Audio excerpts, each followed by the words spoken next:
Today, a whole new series I call AMA, or Ask Me Anything, where you, dear 33ers, determine the content. Let's get started. Hi, my name is Frank. Welcome back to Channel 33 RPM, your channel for vinyl, gear, and more, where I try to put the fun back in record collecting. As I told you at the top, this new series, super excited about it.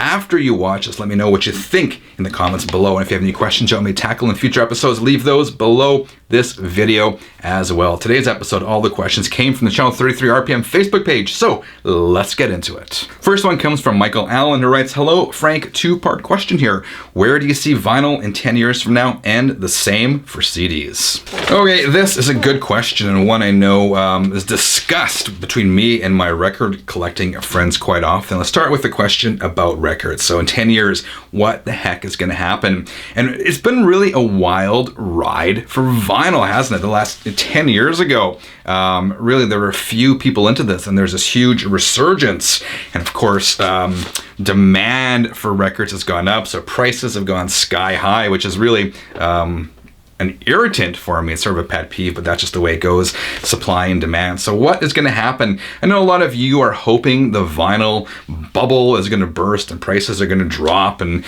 thrift stores will be flooded with tons of records once again. I don't see that happening. I think prices are definitely going to level out. I think this is going to plateau eventually. It can't keep growing at the rate it has been growing. So I think vinyl, in a sense, is here to stay. I don't see the bubble bursting, as I said, anytime soon. So buy your records now. Second question about CDs, and this one I'm a little bit more pessimistic about. I love CDs. I still buy CDs, but it seems very few of you guys do. I asked this question on the Facebook page a while ago and said, hey, does anyone buy CDs? And I was surprised about how many of my peers, music fans like you guys, have given up on the compact disc, which is crazy because I still, as I said, I love the compact disc. I remember seeing my first CD like 30 or 35 years ago. It was this like amazing experience. So I still love the CD.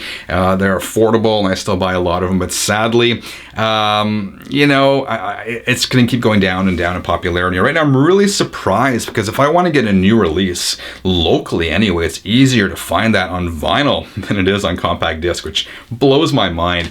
That's absolutely crazy. That said, I don't see CD ever entirely going away, and I do think there's a faint glimmer of hope where maybe in 10 years from now there's a CD resurgence. And the only reason I'm starting to think that may happen is just talking to my 9-year-old daughter the other day, and she had a CD in her hand and she was just fascinated. She said, "Dad, how do they get music on a CD? How's that physically possible?"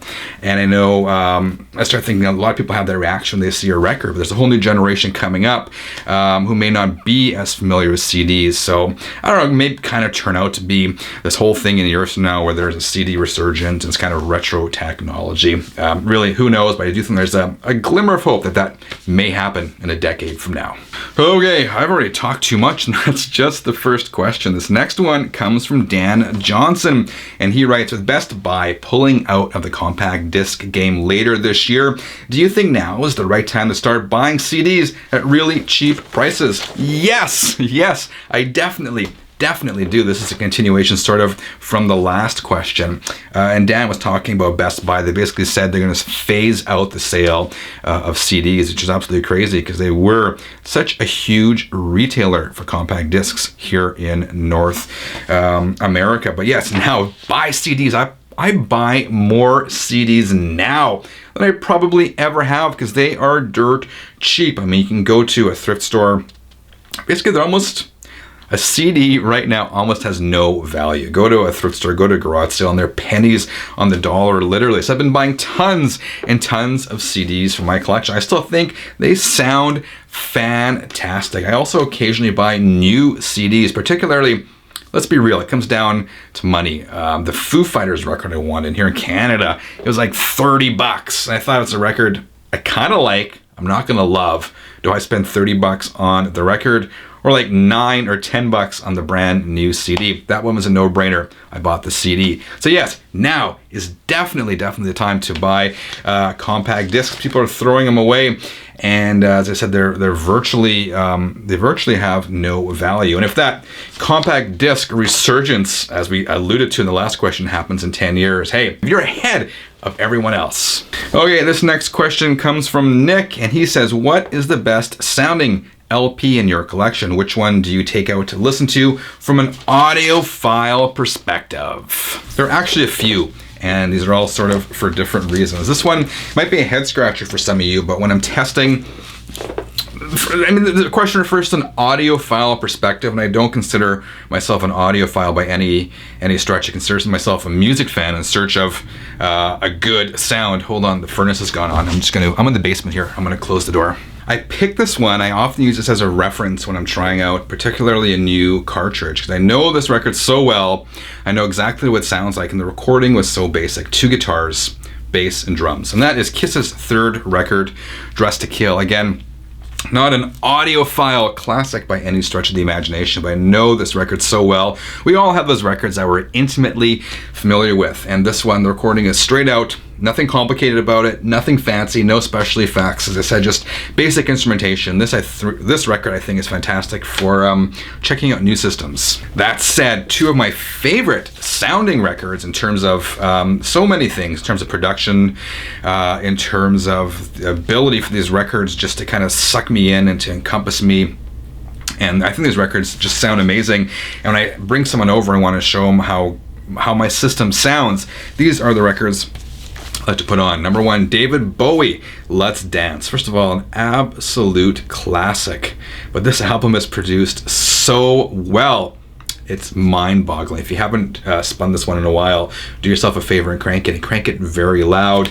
It's just so well produced, and Stevie Ray Vaughan plays guitar in here as well. The other one is from Pink Floyd, and there are so many different Pink Floyd albums you can pick that sound absolutely amazing and could be a reference quality release, but the one I'm going to go with is The Division Bell. Again, I've shown this one now a couple of times in the last 6 months, and I ignored it when it first came out, and I picked it up this summer on vinyl. This is the recent reissue, and this record, produced by Bob Ezrin, sounds so amazing. I just pop this on, sit back in the chair, and crank it. Okay, this comes from Greg, and he writes, cartridge replacement. Can the mechanically impaired succeed in a DIY scenario, or is it better to pay up and buy a prefab on a head shell? This is a good question, because I've heard from many people who've gone out and bought a new cartridge, a new stylus, and have tried installing it, and guess what happens? A little slip of the finger, and bam, they have ruined their stylus. It's heartbreaking when you hear about that.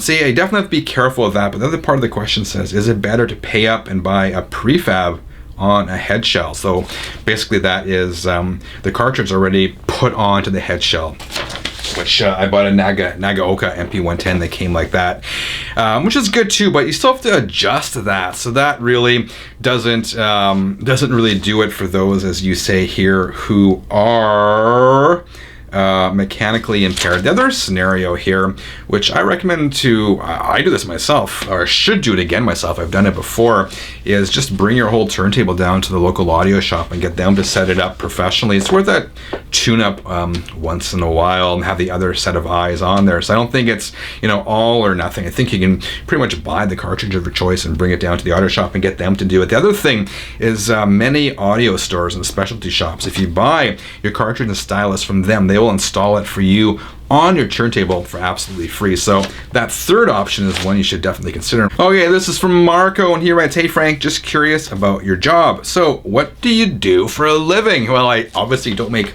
YouTube videos for a living, else I'd be a very poor man. But I have worked in the field of communications for now the last 20 years, which is surprising. Time goes by so fast. I was a newspaper reporter for 13 years.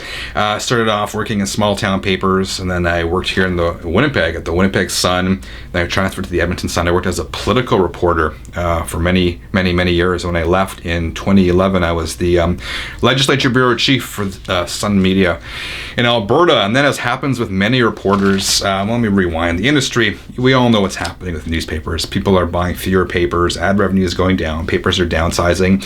I saw the writing on the wall, so I left. And as many newspaper reporters, I went into corporate communications, PR, whatever you want to call it. When I was in Edmonton, I worked for a college there doing media relations. I was their media spokesperson. I did various other stuff. And now I'm here in Manitoba. And I'm not going to reveal my specific employer, my current employer, but I'm involved in the same kind of communications work. Okay, this one comes from Paul. And here it's right at this moment. Do you feel like getting a pizza and having some beer? Yes. Okay, there we go. My first AMA Ask Me Anything episode. Let me know what you thought in the comments below. Remember, these are my opinions. We all have different opinions. So if you disagree or have a different opinion, I'd love to know about that as well. In the comments below as well. Leave me any questions you may want to see me answer in future episodes. Other than that, I hope you have a fantastic week. I'll see you again really soon. Until then, keep on spinning.